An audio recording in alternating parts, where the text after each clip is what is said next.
Chapter 27. Thanks to Scott, we'll be studying comic books this month. Mr. Franke's announcement was greeted with cheers. Then he said, but first we're going to read about comic books. So we're going to start out with a marvelous volume called Understanding Comics. As he walked over to the cabinet where he kept textbooks, I could feel the mood change in the room. I knew everyone was glaring at me. It could have gotten ugly. But the book Mr. Franke passed out was written like a comic itself. How cool was that? I survived the class without being beaten to death by an angry mob hurling some boring textbook at me. Naturally, my escape from death was balanced the next day by a foolhardy plunge toward destruction. I was cruising with Wesley after school.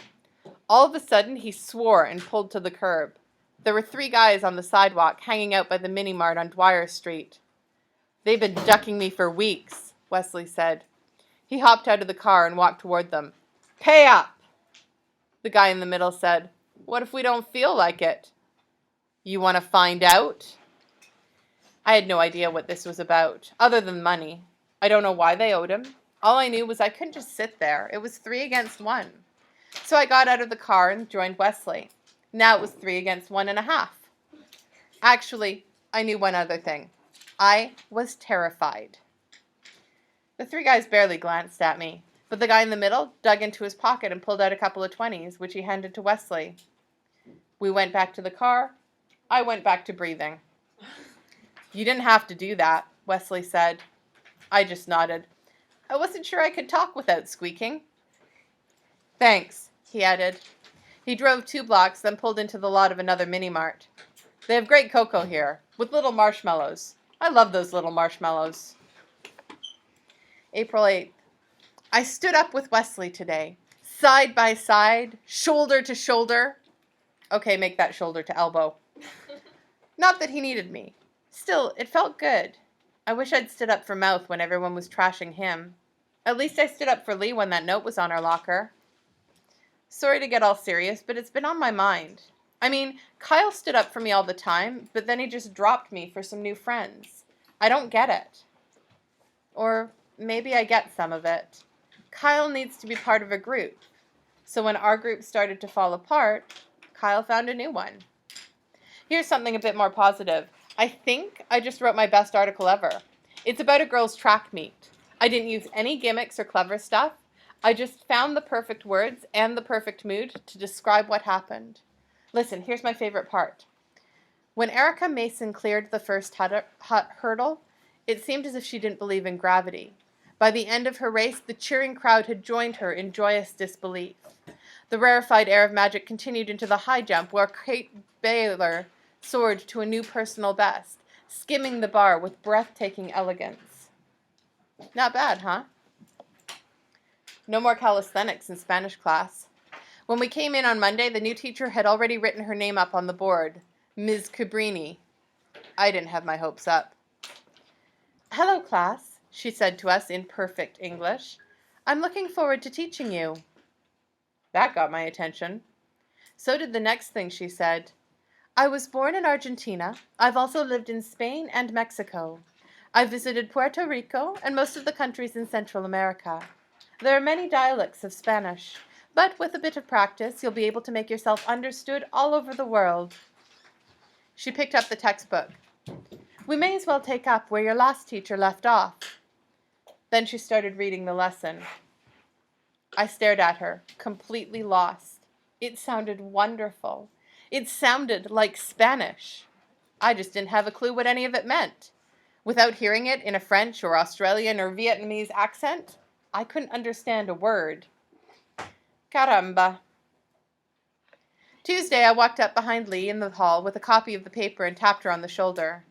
Even though she didn't like sports, I figured she'd enjoy my article. She turned and gave me this odd smile with her lips closed.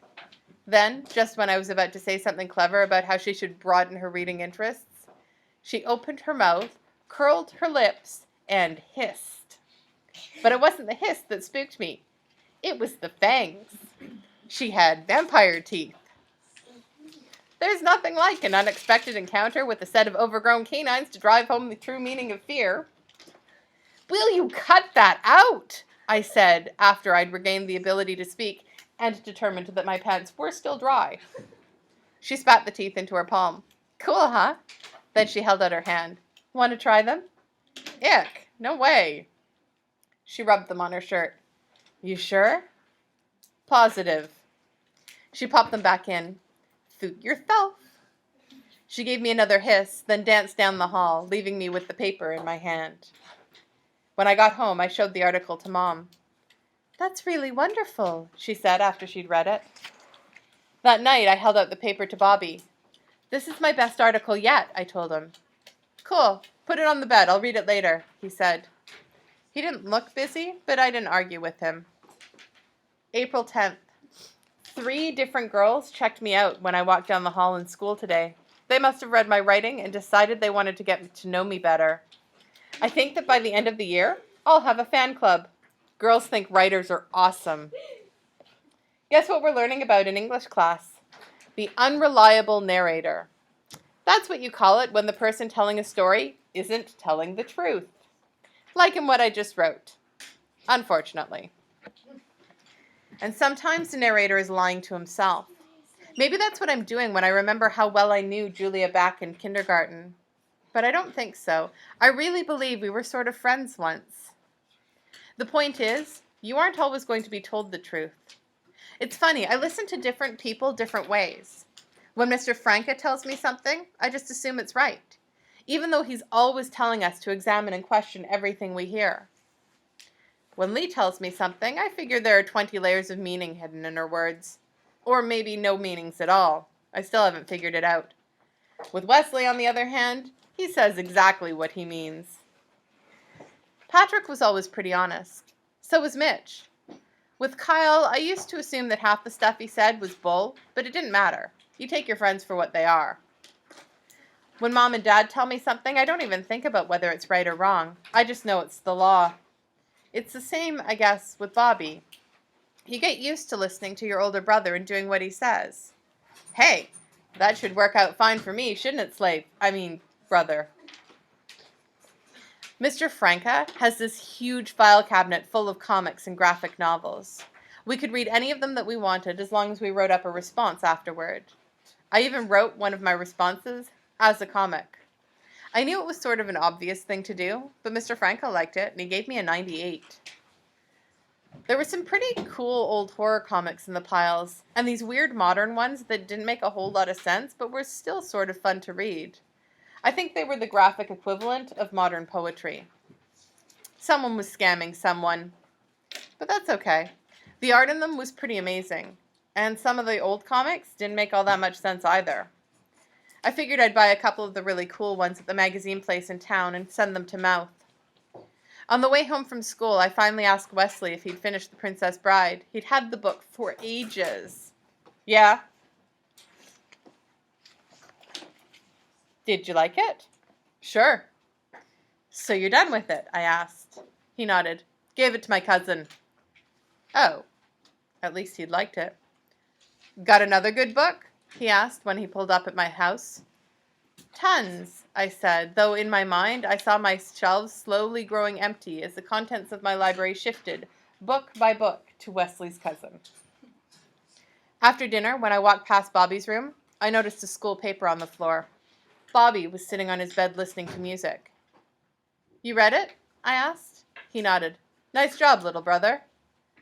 Which part did you like the best? Hard to say. It was all good. Oh, man. I knew those lines. I knew that whole routine. You didn't read it. Bobby shrugged. Not yet. Come on. It's not that long. I really wanted him to see what I'd done, especially since it was my best article. I said later. I picked up the paper and held it out to him. I'll wait. Come on. It'll only take you 5 minutes. Not right now. Come on. I jabbed him with the paper. Just read it. Bobby ripped the paper from my hand and threw it across the room. I said later. You jerk. I stormed out of his room. Who cared if he read my article? Who cared if he read anything? April 15th. It's tax day. Dad always gets weird around now.